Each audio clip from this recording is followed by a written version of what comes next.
रामजी लाल सुमन, राज्यसभा सदस्य, समाजवादी पार्टी।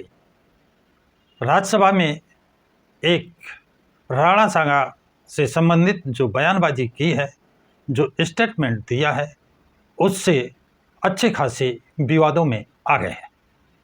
अब सवाल पैदा होता है कि क्षत्रिय महासभा ने, कर्णी महासेना ने उनसे सार्वजनिक रूप से माफ़ी मांगने को कहा है और रामजी लाल सुमन ने माफ़ी मांगने से साफ इनकार कर दिया है।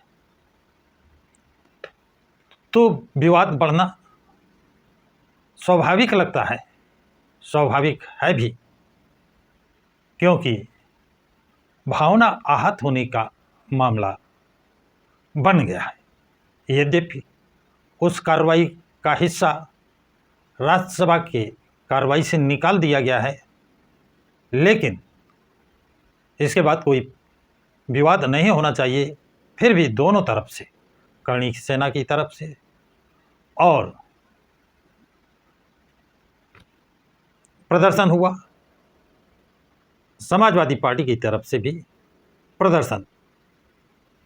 तो ऐसी स्थिति में लोग सवाल पूछते हैं, जानना चाहते हैं कि रामजी लाल सुमन क्या पहले कभी इस तरह की बयानबाजी की है? क्या उन्होंने जब बहुजन महापुरुषों के नाम बने जिले के नाम बदले गए थे, उस समय रामजी लाल सुमन ने सदन में या सदन के बाहर कोई सवाल पूछा था? इतना ही नहीं, लोग पूछते हैं, जब बहुजन महापुरुषों के नाम जो पार्क बनाए गए थे, उन पार्कों के नाम बदल करके दूसरी पार्टियों के नेताओं के नाम किए गए, उस समय रामजी लाल सुमन ने क्या कोई सवाल उठाया था, प्रश्न पूछा था सदन में या बाहर? इसके विषय में लोग जानकारी चाहते हैं। और अगला सवाल पूछते हैं, जब डॉक्टर अंबेडकर का पार्क और परिवर्तन चौक पार्क को किराए पर देने की बात उठाई गई, उस समय रामजी सुमन लाल ने क्या स्टेटमेंट दिया, क्या विरोध किया, क्या समर्थन किया? सदन में कोई बात उठाई या सदन के बाहर कोई बात उठाई? इस विषय में लोग जानकारी चाहते हैं। इतना ही नहीं, अगला सवाल पूछते हैं, जब मानवर काशीराम के नाम से बना अरबी उर्दू फारसी विश्वविद्यालय का नाम बदला गया, तो क्या उस समय रामजी लाल सुमन ने कोई सवाल सदन में पूछा या सदन के बाहर सड़क पर पूछा? यदि नहीं पूछा तो क्यों? इस संबंध में लोग जानकारी चाहते हैं। अगला सवाल जानना चाहते हैं, जब मायावती पर 2 अक्टूबर 1995 में जानलेवा हमला हुआ, उस समय रामजी लाल सुमन ने कोई सवाल पूछा सदन में या सदन के बाहर? कहीं भी। इतना ही नहीं, अगला सवाल लोग जानना चाहते हैं कि जब SC ST के लिए जो छात्रावास बसपा सुप्रीमो मायावती ने बनवाए थे और उन छात्रावासों में 30% समान कैटेगरी के लिए अखिलेश यादव ने आवंटित किए थे, तो रामजी लाल सुमन ने क्या उस पर कोई आपत्ति उठाई थी? सदन में बात उठाई थी या सदन के बाहर कोई बात उठाई थी? इस संबंध में लोग जानकारी चाहते हैं। और अगला सवाल जानना चाहते हैं कि आरक्षण में प्रमोशन विधेयक जब राज्यसभा में भारी बहुमत से, पक्ष में 108 विपक्ष में 8 वोट थे, लोकसभा में पेश किया गया, उसमें उस विधेयक को सदन में, लोकसभा में फाड़ा गया। क्या उस समय रामजी लाल सुमन ने कोई सवाल उठाया था, कोई प्रश्न पूछा था सदन के अंदर अथवा सदन के बाहर सड़क पर? इस विषय में लोग जानकारी चाहते हैं। जब लोग और जानकारी चाहते हैं, जब SC समाज के 2 लड़कियों की बारात आई और लड़कियां दुल्हन सच करके वापस गांव आ रही थी, उनके साथ मारपीट की गई, मुंह पर कालिक पोती गई और बारातियों के साथ मारपीट कर भगा दिया गया।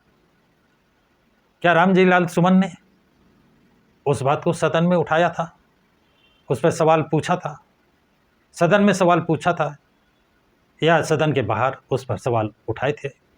जनता जानना चाहती है। इतना ही नहीं, जब एससी समाज की लड़कियों के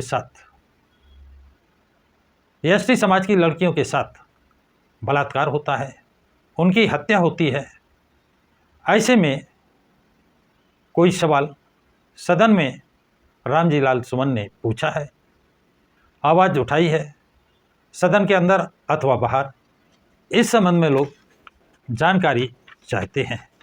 इतना ही नहीं, जब अनुसूचित जनजाति की ज़मीनों पर, मकानों पर लोग कब्जा करते हैं, उनको घरों से बेदखल कर दिया जाता है, निकाल दिया जाता है, या उनके घरों पर आगजनी की जाती है, मजदूरी करने न जाने पर उनको जला दिया जाता है, तो क्या उस समय उन पर रामजी लाल सुमन ने सदन में सवाल पूछा है अथवा सदन के बाहर आवाज़ उठाई है? लोग जानना चाहते हैं। तो साथियों, सवाल बहुत लोग पूछ रहे हैं, जानना चाहते हैं कि यदि रामजी लाल सुमन ने समाज के लिए कोई काम किया हो तो समाज उनके साथ जी जान से खड़ा हो जाए, और यदि उन्होंने समाज के लिए कोई काम नहीं किया है, सिर्फ अपने लिए, अपने परिवार के लिए यदि काम किया है, तो समाज उनके साथ क्यों खड़ा हो? ये प्रश्न चिन्ह लोग लगाते हैं। तो साथियों, आप लोगों को यदि जानकारी है, जो 7, 8, 10 सवाल ये पूछे गए हैं कि किस किस प्रकरण को रामजी लाल सुमन ने सदन में उठाया है, समाज के लिए रामजी लाल सुमन ने लड़ाई लड़ी है, या सदन के बाहर आवाज़ उठाई है, कोई ऐसा आंदोलन किया हो, कोई प्रकरण जिसकी जानकारी में हो, वो कमेंट बॉक्स में ज़रूर लिखें, जिससे ये पता समाज को चल सके कि रामजी लाल सुमन सिर्फ राणा सांगा का ही प्रसंग नहीं उठाया, उन्होंने अपने समाज के साथ जो भेदभाव, अत्याचार, अन्याय, बलात्कार, हत्याएं, स्कॉलरशिप का गबन किया जा रहा है, जो भेदभाव किया जा रहा है, उसके लिए वो हमेशा लड़ते रहे हैं, कहाँ मैदान में आए हैं, इसकी जानकारी आप लोग कमेंट बॉक्स में ज़रूर लिखें। तो साथियों, ये जानकारी आप लोगों को कैसी लगी है कमेंट बॉक्स में लिखें। इस वीडियो को अधिक से अधिक लाइक और शेयर करें। प्रकाश की राह चैनल को सब्सक्राइब करें।